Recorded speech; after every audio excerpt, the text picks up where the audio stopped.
All right, let's give this a crack. Can you guys hear us? Excellent. All right, IQ session number 2. This is false start. We had a false start. This is start number 2. We're doing Q&A session. This question that's just been asked is how to avoid and deal with shin splints. Can you repeat all of that you just said? I'll hopefully do it better. All right. So obviously in its simplest form, the shin splints are an overuse injury, meaning that you've done too much on that particular part of your body. And in return, you get a lot of pain from the resistance of the road and the pounding on your feet. Generally, it stems from something where you're jumping or running are the two primary ones that really stem, that give you all the grief. So basically, what is going to happen is you need to take an analysis from your feet up pretty much. And I reckon you start with your shoes, because quite often when your shoes are cooked, it's a flat sole and you're hitting that hard ground. There's no cushioning there, which then leads to the impact coming up through the shins.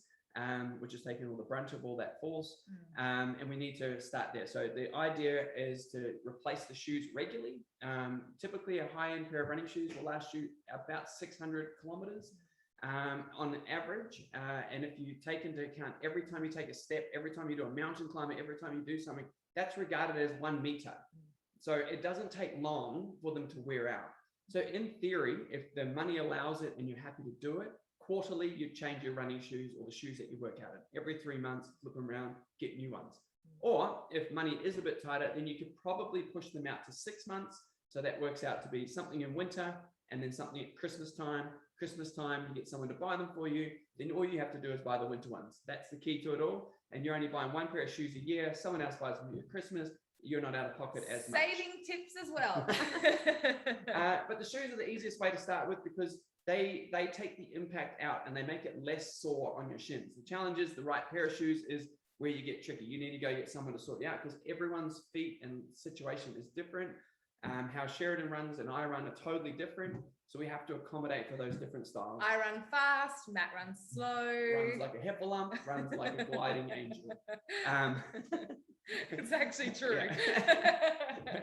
But so our shoes aren't necessarily the same brands, all that sort of stuff. It's up to you what you do. So shoes are really important to invest in. Then you come up from the shoe. The next important part is the socks. That's the next thing there. You can buy cushioned socks that allow it to be a better fit, a better secure feel. If you're buying the cheap ones where you get 10 pairs for $3 from Kmart, they're not going to do you any justice. It takes you a brand new, nice pair of shoes down to a $3 pair of shoes. Don't go too much further there, because that's another question that we're answering later. All right. Okay, cool. The next thing is the way you run too. You can actually get running coaches to help with your running style so that you can run more efficiently, more effectively, and better for your body too. Yeah. There's actually a really awesome Texan, I think she's Texan woman. Texan.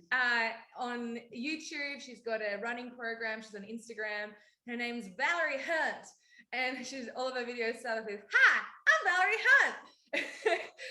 And she's actually great because she teaches people to run pain-free.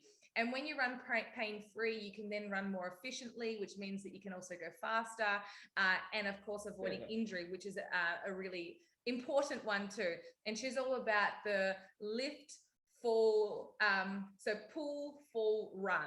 And that's her philosophy, which will help you get in a better position so that you can run better, so therefore you avoid injuries like shin splints. So she's allowing gravity to pull you along. That's the key to running. So it's easier to do it that way, because you're just tilting and allowing gravity to do it. You're just trying to keep up with the motion.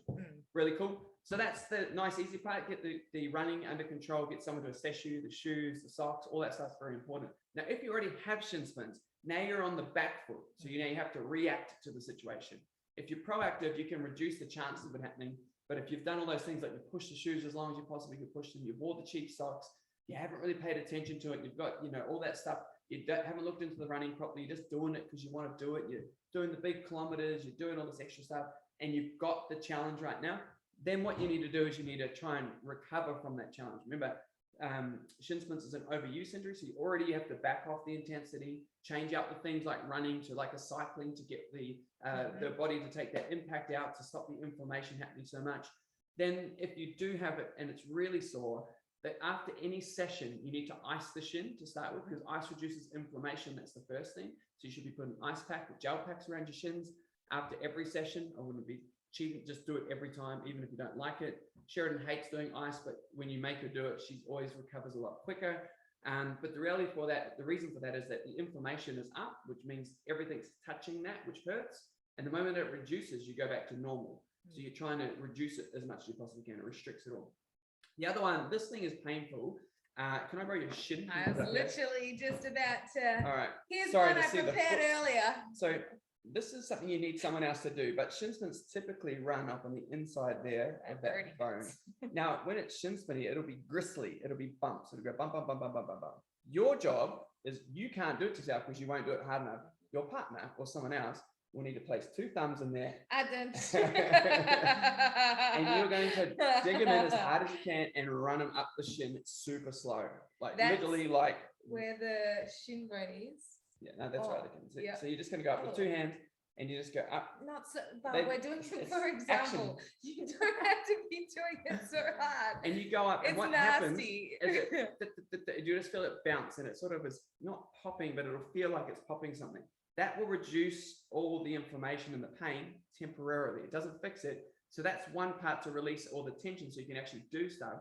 Then you back off the training, change your style of training, take out all the impact-based things like if you're doing squat jumps, you just do a squat. If you're doing box jumps, you change to a step up. If you're doing running, switch it to cycling. If you do, or swimming or something like that. So you just make alternatives on those sorts of things there. Just doing those 3 things, the reducing of the quantity of the exercising, the massaging and the icing, you will recover a million times quicker. Just in those, replace the shoes, change the socks, get some running technique, and then do those 3 care things. If you are local to us, also Morgan at the Physio and Fitness Clinic, she also does running assessments and stuff as well. She's a runner and a physio, so she has some really good insights that's here and face to face.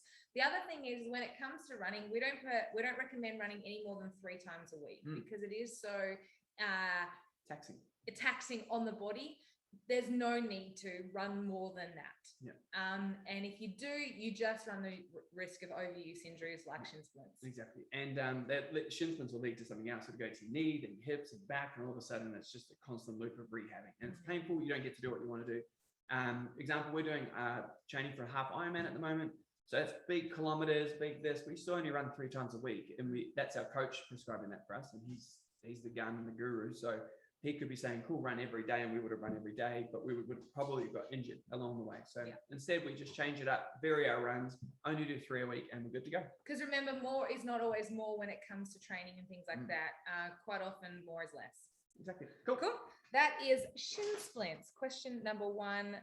Tick that one off. Next question is around strategies for dealing with change. When you're thrown a curveball, what are some ways to turn it into a positive? For example, you have an unexpected injury, you lose your job, when your body isn't playing ball, or you have change thrust upon you. I feel like we're experts for this one right at this current point in time. And I know you suggest setting a time frame to be angry or upset before moving on, but what is the best way to ensure you get the most out of it and move on? All right, we are 100% speaking from experience here. Would you like to start, Matt? Yeah. And we can use the FBFM, the whole situation that we're currently in. That's massive change, huge change, turned our life upside down. We had to make massive decisions based on our situation. So it was really quite difficult to adapt really quickly. But what we had, and we had to really do really quickly, was we had to get perspective. Correct. That was the first thing. So perspective followed by gratitude. 2 things. That's all we ever do. And the third thing is the time. So when we were in this situation, we didn't like it. We put perspective into the situation. The perspective we had was we still had jobs. We still were able to do stuff. We had trainers, healthy. We're loved. We have people around us that support us. You got to look at things, the situation as it is, but not worse than it is, and also not better than it is. Let's just look at it how it is. And the reality is that not being able to go into our own business and our workplace, that sucks, but the reality is like cancer sucks way more, or being kicked out of our home would suck way more, and the reality is that we're happy, healthy and alive, and we're good. Exactly right. So that's the first thing. So you need perspective, and I always give this example because I think it's really relevant. Is a good one is like when you're hurting, there's always someone that's hurt more. And it may not seem like it at the time. It may seem like your hurt is the worst hurt in all the world, in all the land. and that's okay in that moment. That's why I put time limits on things. But the reality is that when it comes time, if my legs are hurting and I'm hating the training or the running or whatever I'm doing, and I'm moaning and I'm bitching and I'm complaining, the challenge is I've got a friend who is paralyzed from the chest down. He'll never feel pain ever again. So me bitching and complaining about my sore legs from the exercise you're choosing to do, that he can never do that. So that's the wrong reason to be upset. So get perspective really quickly and fast, find it quickly, have it in your back pocket, have those things that when you are upset or derailed or something's come in, you can quickly go to, actually, I'm okay. I've got a roof over my head. I've got people that love me around me. I've got, my body's all able and willing, all these sorts of things. And all of a sudden you ground yourself. Then you start going, all right, now I've got to do some gratitude stuff. I've got to look inside me first. And what am I grateful for that I currently have right now? And you've got to get really real. And it can just be, I always start with, I'm grateful for the oxygen that fills my lungs, because without it, I'm dead. So good place to start, right? Simple, it's relevant. And I just start pouring into things that I like about my current situation, not the things that are affecting my current situation, the things that don't, like the oxygen that fills my lungs, the muscles that allow me to do things, my beautiful dog, my beautiful wife, my family, all these sorts of things. And I just spiraled out from there. And all of a sudden you have this great perspective. Then you're grounded. I always do that moving. So I'm always out walking, doing these things, because movement creates change in the body. And then it allows you to see things for what they are, not worse than they are. Because when change comes, it's generally, we see it like this, but reality, it was actually all the time like this. And by the time you get through it, it actually wasn't that bad. And so example for us is obviously FBFM. When it first happened to us, we're like, geez, this is massive. This is 9 years of our life coming to a halt. And we're like, oh my God, what are we going to do? But the reality was this is so unfair. Yeah, this is not, we had the pity party right. and all this sort of stuff. And we had to go, hang on a minute. We still have a beautiful gym that we've created. We have beautiful trainers that are able to train. We have a facility that allows people to come into. So we got grounded really quickly. We realized that nothing has to change dramatically. We just have to remove ourselves from the situation to allow those guys to flourish and still deliver for you guys, doing the things that we can't do currently right now. And then you got to understand that life is about a series of emotions, and we can't just always be happy, because we can't just always have sunshine, and that we actually need stormy days. We need wet days so the grass grows. Like, all of this happens for a reason, right? So we need to experience all of our emotions, but we need to be diligent and deliberate with how we expend those emotions. So giving them a time frame. Now, my time frame, especially over this last experience that we've had, was very different to Matt's time frame. Sheridan may have dragged it out a bit longer. Matt's time frame was maybe half a day, maybe a full day. I'm talking a week to week and a half, I'm pushing. And I seriously think I cried more than when my grandmother passed away, and my grandmother was one of my closest people in my life. So your time frame is your time frame. And so you've got to make sure that you get all that out. But once you're done, you're done. You move on, you pick yourself up, and you dust yourself off. You go back into that loop of perspective, gratitude, and you just keep flooding yourself with that until there's nothing else can creep in, right? I get excited by the change as well. That's the other thing I do. Even if it's not change that I like, because I know there's a reason for the change. There's something going to happen on the other side of this. I'll be a better person for it, or I'll be in a different situation that maybe I never was going to get to if things didn't change. Example for us is one of the things that we've always wanted to do is to increase the ability to be better online, do all these sorts of things that we've always been so time poor, because we're always so busy at FBFM doing all the sessions, doing lots of sessions. So what happened is the gift that came from all this change was we were blessed with time to be able to pour into this aspect, while the trainers at the gym were still able to take all the people, all you guys can still do all your things with someone different, which takes time to adapt to, but there'll be something great on the other side of that. You just may not be able to see it just yet. And then all of a sudden we saw that we have an opportunity to grow FBFM past Frankston and actually go further out past, which is really cool, without us not having to go to another part of the world to do that. We can do it right from here in Frankston if we want to. So I think those two things are really important. And people if you read self-help books and stuff, they talk about affirmations and stuff like that, and those things are actually good, as woo-woo as they might sound. If you fill a bucket with only good stuff and it's overflowing, bad stuff can't get in. You just got to overflow. Maybe you surround yourself with the right music and just get yourself in a state that only promotes the good. Watch But something funny. if you're sitting down on a couch with blocks of chocolate and you're hunched over and you got yourself a box of tissues, I promise you there's not going to be many positive thoughts that are going to go through your mind in that state. But if you're up, you're walking, physiology creates emotion as well. So put yourself in a happy position, a happy state, shoulders up, chest back, moving, happy, puffy, all of that stuff. You can do things like that can actually help flick the switch for you, even if you don't want to. So you got to put yourself in the best position, but I think get yourself in the loop of perspective and gratitude. 100%. Because when you've got gratitude, you cannot have fear. And usually when it comes to dealing with change and stuff, it's usually based around fear. Now, Matt loves change because he values uncertainty quite high. We've spoken about it before, there's 6 human needs. Certainty and uncertainty are 2 of the 6 human needs, right? And these are needs, not wants. Humans actually need these. Me, on the other hand, I value certainty quite highly. Hence why it took me a lot longer to be able to deal with, what's just been thrust upon us. But I really think if you flood your mind with the good stuff, then you're going to have huge, huge benefits there. I think that's all we wanted to talk about with that one. I think that's pretty much covers it.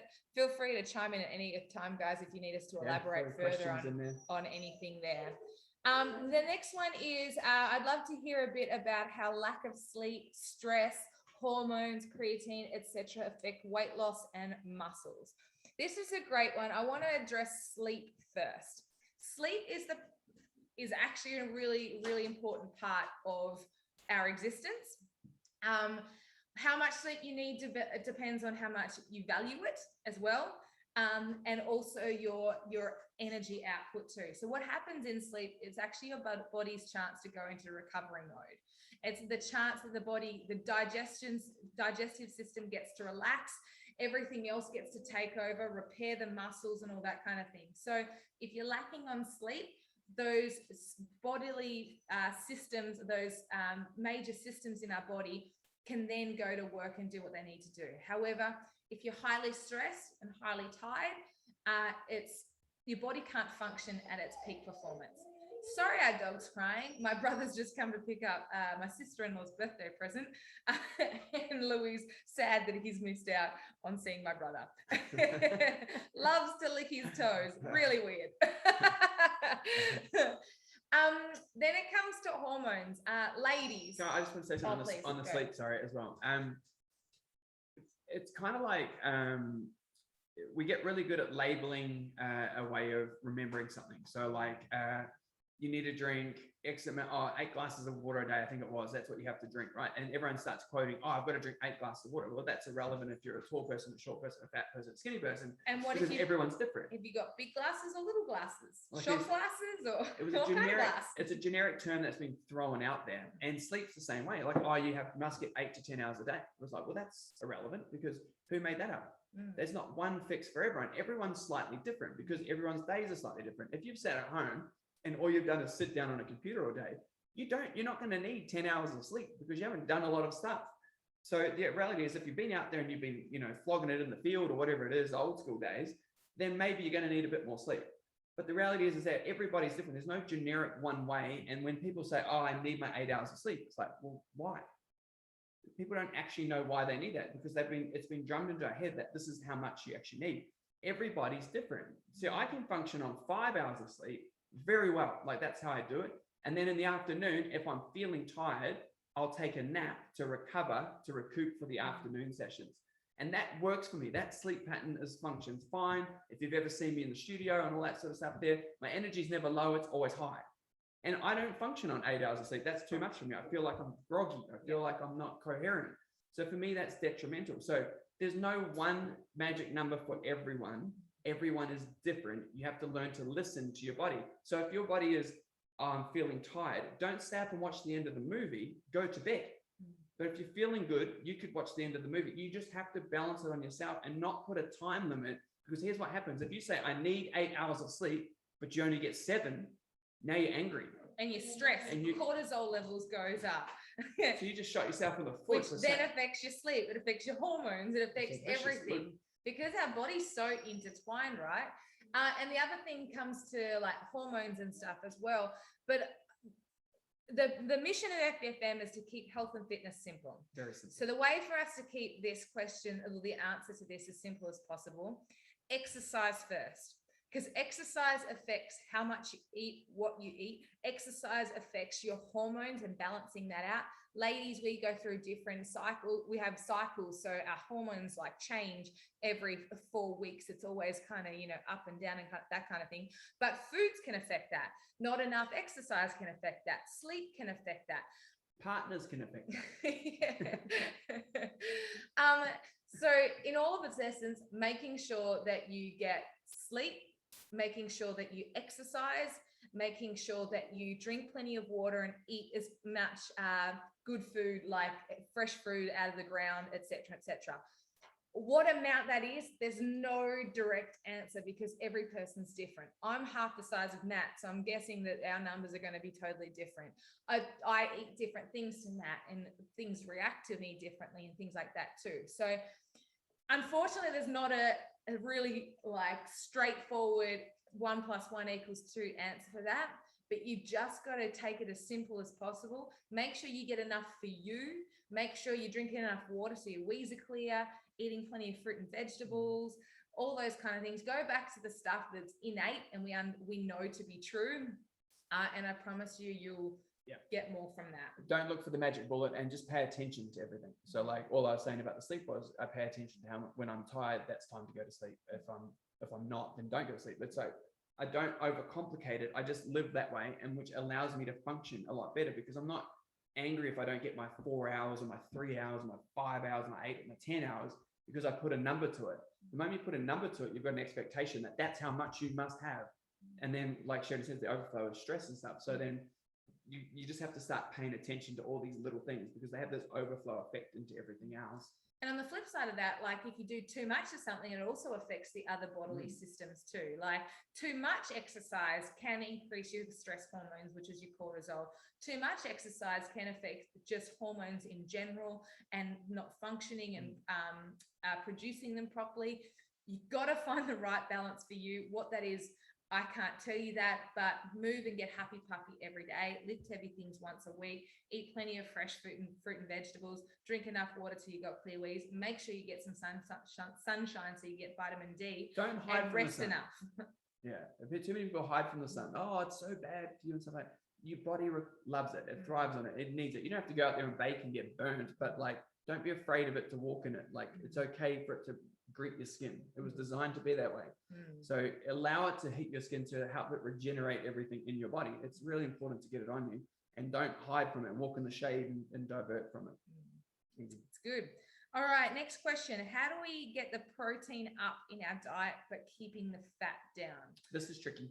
It is tricky. However, a big contributing factor to this can be dairy. If you're a dairy eater, that's one way that your fat can shoot right up. And a good way to keep your fat down is to eliminate it or reduce it quite heavily so that when you have your protein, because protein is always accompanied by fat, you can increase your protein without your fat going too crazy. Yep. And that's the easiest way to describe it, because everything, like Sheridan said, any bit of meat comes with a portion of fat. Even eggs. Eggs come with protein and fat. You can go do egg whites, of course, and that is an option as well, but standard ways to get protein. Now, we never recommend this. I'm actually going to intertwine two questions here. Another one is why don't we recommend supplements? And another one is protein powders and stuff like that. Now, the only time that we would say a protein powder is recommended is if you have a lot of allergies, you just can't get any protein into your diet, and then that would be a way to supplement it. Or you're vegan. Vegans struggle to get the right amount of protein because of how all their things are plant-based. There's proteins in plants, of course, but the challenge is that not huge amounts of proteins in it. So volume has to be so much bigger there too. Yeah. So yeah, getting your fat down and your protein up, it is definitely a tricky one. But I think first things first, if you look at the unclean foods that you're eating, like chocolates and stuff, and also dairies, they can make a huge impact for you hitting those targets. And remember, we're never going to be bang on and getting perfect macros, or what is a perfect macro? You know, what is the perfect macro for you? You do need a higher fat portion, fat content compared to others. Whatever works for you, but don't get bogged down on not hitting those perfect numbers, because that's not what life is about anyway. No, not at all. And what you do want to focus on, instead of being really like nitty gritty, if it's things like dairy and stuff that you love and you don't really want to reduce it, but you're trying to get that fat content down, is focus on getting your fitness as high as possible, because then you become a fat burning machine. So it's irrelevant kind of those levels of fat and stuff, because you have the ability to burn it all off at the same time. So I would focus on tweaking, not removing so much, just reducing and making minor tweaks, and then focus on just getting as fit as you possibly can. If that's what everyone's focus was just to become fitter, the world would be in a much better place, rather than trying to reduce weight and do all this sort of stuff.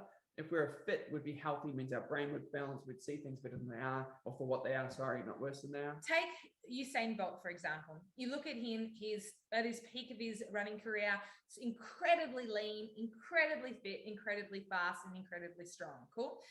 For him as a human body, if he was to eat a Macca's ice cream soft serve, it ain't going to go straight to his hips, because he's built his machine to such a high fat burning machine that it doesn't matter what goes in, it just turns it, because he is functioning at this level. However, I'm sure that he chooses not to have those kind of things very regularly, because it can affect his performance, his recovery, his sleep, all that kind of stuff. See how it's all intertwined. So the fat content may not matter as much when you are fitter, because you just burn it off. If your fire in the fire pit is raging, doesn't matter what you put in there, it's gonna burn. But if it's just smoldering, you kind of need to put the right things in there to start getting that fire, really pumping. So focus on the fitness, and then the macros don't matter as much. The focus on the fitness should be number one. That rolls into the next question, which is, why don't we recommend supplements? Cool. Because most supplements, and it's not all, but predominantly most of them, come with a lot of additives and bits and pieces. So you're buying a protein powder, but if you actually look at it, the protein component of it is quite minuscule comparative to all the calories that come with the carbohydrates that are attached to it as well. So, and the fats and bits and pieces, the flavorings, all that sort of stuff. Because essentially all a protein powder is a milk solid in its rawest form. That's what they've put in it. But there's a really muscly dude on the front cover, and you're like, I want to look like that guy. I got to eat whatever's in that packet. I promise you, it's not what's in the packet that's made him look like that. It's the fact that he trains for 8 hours a day. It's all he does. He looks in the mirror a lot, and he's had a really good tan to highlight all of the muscles. That's it. And the reason we don't do it is because they are just filled with extra bits and pieces that you can get all from natural foods. And you've heard us talk about, the difference between a Mars bar and an apple. And it's the same thing when it comes to supplements. You can get a supplement, which is like the Mars bar, or you can have the natural foods that are straight from the ground, straight from nature, that come with all of the other benefits as well, like fiber and phytochemicals, minerals, and antioxidants, and all those other things too. Perfect. Yeah? So the only time I would recommend a protein powder is if maybe you're vegan, or if you have a lot of allergies and stuff, but we would totally recommend you seeing a dietitian. We personally don't take supplements. The only thing that we actually take is electrolytes to make sure our sodium content is high enough, especially for all the exercise we do and for how much we sweat. Other than that, the only other thing that we would probably suggest is like some vitamins, only if you're lacking them.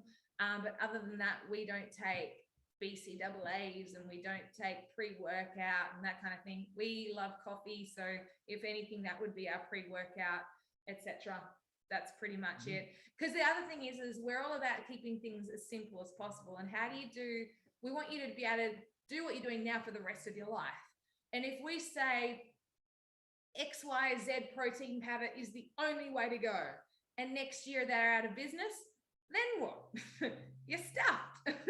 But the reality is let's live off what the body's meant to live off, and then supplement when you need to, because whatever health challenges you're experiencing, but seek professional advice and make sure you go to a dietitian, not a GP.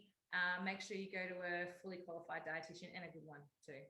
A good one will often like keep you eating the things that you love and stuff like that, because they understand how the body works, which is cool. The next one is, why do I, Sheridan, wear a baggy t-shirt when I work out? But you have to answer. Not pregnant.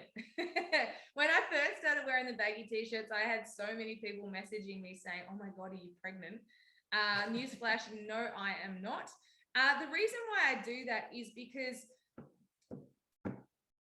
first of all, when we started doing online things, or when I'm working out, it started becoming about my body. And that's not what this is all about. Who cares what I look like, how many push-ups I can do, or anything like that? The reality is, this is your health and fitness journey, and whatever you can do doesn't affect me. Whatever I can do doesn't affect you. So I started wearing the baggy t-shirts because, first of all, I wanted to take it away from my body, and I didn't want it to be about that. Second of all, we're women. We have different cycles. We have foods that sometimes don't agree with us. And because I am so little, when I bloat, I literally look like I'm 6 months pregnant. When I do look like that, the last thing I wanted to be doing is having that out there, because then I will get questions of, oh my God, are you pregnant? Because you look like it. So the reality is the baggy t-shirt hides everything, takes it away from what I look like and how I feel. And so I can literally just focus on my workout and get the best workout possible. I've tried to do workouts in crop tops and things like that, abs out, guns out, and I feel so friggin' uncomfortable, even when it's just me at home, because I'm checking to make sure things aren't popping out, and I'm checking to make sure, like, you know, that little bit of fat that you got there is not hanging out your tights or whatever it is. The baggy t-shirts makes everything way more comfortable and makes me be able to focus on what's important, not what I look like. Perfect. Cool. That's the reason. So there's no debating it, because I'm right. That's why I do it. And I highly encourage you guys to do it too. But do whatever makes you feel fantastic. If you feel fabulous in wearing a crop top, wear your freaking crop top. Who cares? But just do whatever makes you comfortable. Don't do it because the social media girls are doing it. I promise they don't sweat like we do. Next one is running with music. When you run, should you run with music? Should you not? What's the go there? I think that comes down to personal preference. But I think if you are running with music, because I love running with music, Sheridan doesn't necessarily like it as much as I do. The challenge with it is that the beats that you hear on the song. So if I'm running to something that's my heart rate will match that beat. It will go up with it. It won't be able to stay calm. So if I'm trying to do a long, slow run, trying to get an hour and a half or something like that in, and I'm listening to something going, I'm putting too much effort out, because I just naturally will start running quicker because my heart rate's going faster. So the music's dictating my effort. So for a short run, I would play that sort of high tempo, high energy music, because I want to run quicker in that short run. But if I'm doing a long run and it's steady in tempo, I need to play some stuff that's a bit low key, or I might put a podcast on, or something that's a bit more occupying my brain, but not taking my heart rate up. And you just have to choose what works for you and the type of running that you're about to do. So I recommend doing it because it distracts you from what you're actually doing. So you don't hear all the puffing and the hurting and stuff. And it can actually get you through a run a lot easier. Yeah. Whereas Sheridan doesn't like it as much because she doesn't like things on her ears. That's the main thing. And that's, so she'll, if she sound real special now. Yeah, but if she does something, she'll listen to generally a podcast over music, because she doesn't need her heart rate to go high, because naturally her heart rate sits really high when she runs anyway. So she has to learn to balance it so she's not over using all the energy and busting out at the other end. Yeah, my heart rate will sit at 160 to 180 in a run, no matter what I'm doing. So I don't need any more effort, any more help with getting that up higher. Yeah. So yeah, I really find that I get distracted by a podcast because I get entwined into what they say. But the tempo is actually really important and can affect you massively. So if you're running along the foreshore and then you get to Oliver's Hill, and you know Oliver's Hill is hard, that'd be a time to put something that's upbeat, not something that's going to be low key in the podcast. And oh my God, you want something that's going to get you up that hill to the top of it, because it is a bit of a challenge. So you pick your favorite song, the jazz you up song, and then just go for it. That's the easy way to do it. Running on from that one, the next question is workout gear. Which shoe is right for me? We also want to discuss why quality stuff is also really important too. Yours. Workout gear, you only cry once when you purchase it, but I promise you that your experience will be a million times better. And because we highly recommend and encourage and promote daily activity, you're going to get a fair bit of wear out of it too. So what you invest in, it's like your beds, invest a lot of money in that because you spend a lot of time in them, that kind of thing. So first of all, let's start off with shoes.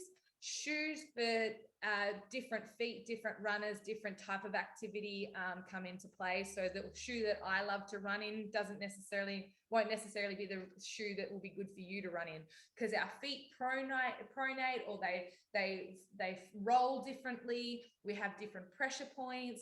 We run heavy, we run light. Some run fast. Some are heel strikers. Some are toe. Some are flat. There's a lot of different variations, and which is why a shoe is actually really important to get fitted by a professional. Yeah. And unfortunately, the kid at Rebel Sports is probably not the best person to be fitting your shoe. No. Not highly educated on that. No. So finding the right shoe for you are active feet. Active feet in Sandringham is a great one. Locally, athlete's foot is a great one too, because they actually put you on a machine that measures where your pressure points and stuff are too. Yeah. So from a running point of view, running shoes, when you're lifting weights, there's weightlifting shoes, because you don't want a running shoe for when you're lifting weights, because the running shoes are supposed to be cushioned and absorb shock. Whereas when you're lifting weights, you want something pretty much like as flat and as wooden almost as possible, because you want some really sturdy ground to be able to lift off. So there's different shoes for different reasons. The next thing is your socks, making sure you've got good quality socks, because your socks are in your shoes and they kind of all got to work together. And there's actually a bit of technology that goes into socks. So invest in some good socks, the ones that are right for you. I get really hot feet, so I need to make sure I have thin socks, but good thin socks, etc. But work out what works for you. The next is the actual workout gear that you work out in. Find something that first makes you feel fabulous. Secondly, is comfortable, but also quality, because it does last longer. And there's actually a fair bit of technology that goes into this stuff. There's sweat wicking. There's keep you dry. Anti-chafing, someone needs that, and that kind of thing. So quality actually is important. Like Matt said before, get people to buy it for you for Christmas or birthdays, or get vouchers, or wait for sales. Everything goes on sale so quickly these days. But having really good quality stuff, it actually makes you feel $1 million. It's just like when you buy an expensive pair of shoes, you put those bad boys on and you can take on the world. I'm a shoe girl, clearly, so that's why I refer to expensive shoes. I spend way too much money on shoes. Other quality investment pieces could be some really good headphones, a sports watch. The watches, I highly recommend the watches, because they do offer you so much. And make sure you don't go with the best that you can possibly afford, obviously, but they give you heart rate, they give you steps, they give you kilometers, they GPS, they give you swimming, they give you so many different things. And for a couple $100, that's an investment. The watch lasts for a long time. I think I had my first one for about 4 years before I replaced it. I didn't just get a new one. Yeah, and I didn't just get a new one because the new model came out. I was like, well, this is perfectly fine. It does all the things that the new one does, and it looks good. It looks exactly the same. So invest in it. They last a long time as long as you don't lose them. We upgraded because we started doing triathlons and we needed the triathlon feature in our watches. But we love Garmin. So if you are looking at getting a new watch, highly recommend looking at Garmin's, because that's what they do and they do them really well. So that would be a great thing to do.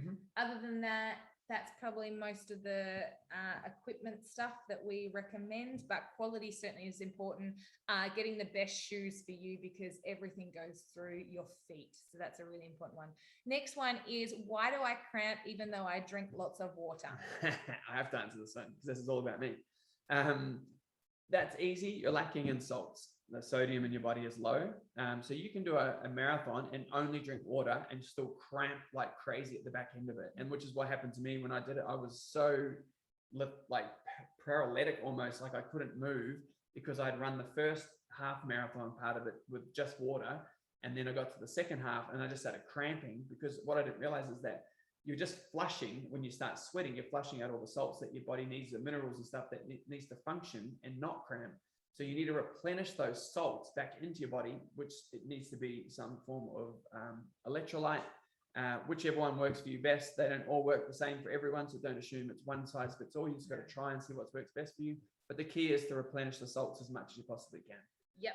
You can get salt tablets if you are a salty sweater. You can actually be a salty sweater and lose more at that. And this is the micronutrient stuff. So we've got macronutrients, which is your fats, your carbs, proteins, etc. Then you have micronutrients, and that comes down to your sodiums and things like that.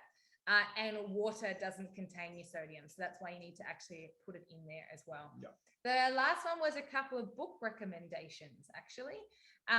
Books to read on mindset. I've got one. This is the one that changed for me, and it's a bit more spiritual than it is anything. And when it's called The Game of Life and How to Play It. And that's by Florence Scovel Shin. Okay, so that book for me, hands down, if anyone ever asks what kind of book should I read, I'd say read that book first, because it's the book that changed everything for me in my life, and that's the reason FBFM became FBFM, is because of that book. And everything in my life from that moment I read that book changed. So I would highly recommend that, and that's a mindset shift. Super simple, doesn't overcomplicate things. If you've read it once, go back and reread it, because it always something new pops in, and it's a really powerful book. Super easy. You? The next one, for mindset, not sure what I would recommend on that. No, don't have anything off the top of my head. Okay, cool. There you go. Go with that one there. Another good one is the One Thing. Is another great book. Yeah. There's heaps of them. Like anything around professional development will have some form of mindset shifting. Relentless by Tim Grover. Yeah, Relentless describes the way through. There's 3 types of people in the world, and he talks about the different people. And once you started realizing who you are, you fit into a category. So to other people, then you can start interacting with them differently because you know the way that they tick, which is a really good one. And then just some highly recommended books on general things. First of all, I think everyone should read The 5 Love Languages to just understand how people tick, whether you deal with people or not. If you have families, you deal with people. If you're teachers, you deal with people. Whatever you do, us getting better at communication and dealing with other humans can only benefit us and those around us. So 5 Love Languages, understanding the DISC profiles, understanding the different personality traits. The other book that I would really recommend, especially for us ladies, is The Queen's Code by Alison A. Armstrong. It talks about how we can communicate better with men and understanding that men are different to us, and us expecting dealing with men as if they're just hairy women is not going to get the best out of either of us. So it really helps in understanding how men tick and then how we tick, so that we can better communicate and understand each other. And that was a huge shifter for me. Yeah. The flip side of that book is from a male point of view. It's called The Keys to the Kingdom, written by the same person. And this is all about a male's brain and the transition that goes from pretty much the time he's born to the time he dies, and the various phases. And once a guy gets their head around that, they realize that their life literally is phases, very simplistically put. It explains like midlife crises and things like that, and that why a male might not want to commit to a relationship at a certain point, all those kind of things. So it answers a lot of questions like that. They're probably our big books: The Game of Life, and those other ones. And then The Speed of Trust is also a really cool one as well, by, can't remember his name. Stephen? Is it Stephen Covey? Maybe. So there's a couple of book recommendations from us. I think that's about it. That is all of our questions that we have on our list. Does anyone that's joining us live have any questions? You can actually unmute yourself tonight, or you can throw it in the chat. Throw it in the chat. We'll do our best to answer. We're sorry it's taken so long. Go, Enza. I was just wondering, washing your workout gear, is it sufficient just to use, let's say, Omo, or do you suggest pre-soaking it? How do you get the bacteria I'll out? answer this one, Enza. I use Sheridan, and it's perfect every time. It's like, it comes out, smells great. I'm like, you should get one of these. Really easy, a little bit pricey, needs shoes regularly, and feeding. Other than that, feeding a lot. Perfect.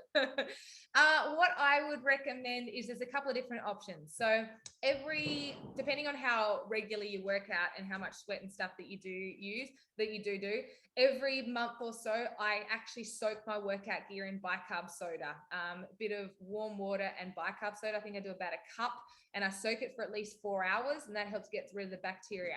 But for everyday washing, I highly recommend this stuff. It's got the eliminator in it, which is all about eliminating the bacteria that causes the smelly stuff in workout gear. This is a liquid. I used to be a powder girl, but I'm a total convert now to this stuff.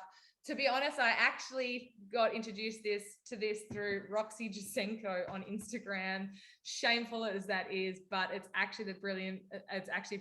Now, it is pricey if you buy it full price. It's $22 for one of those. They're 2 liters. But all the time they go on special for half price or 2 for the price of 1. So BioZet Attack plus Eliminator is hands down what I would use for all of your workout gear.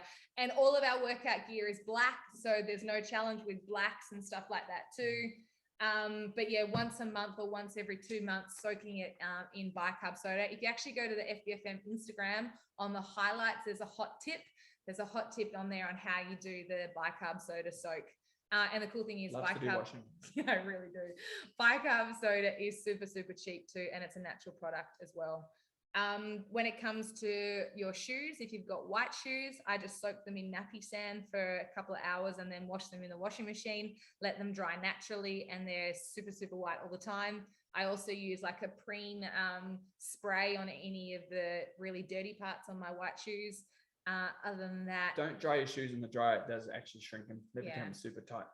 Not recommended, but yeah, just chuck them out in the sun, or I put them on our laundry bench, which gets nice light in there and they dry pretty quick. So, but yeah, BioZet Attack, if I can get a sponsorship through those guys, I'd be all over it because I love their stuff.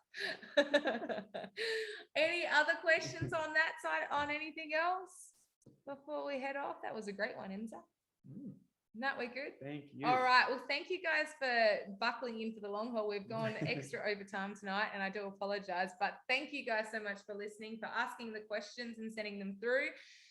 If you do ever have any topics you would like us to discuss, please let us know. Reach out, send them through. We are always looking for topics, so your suggestions can actually help us out.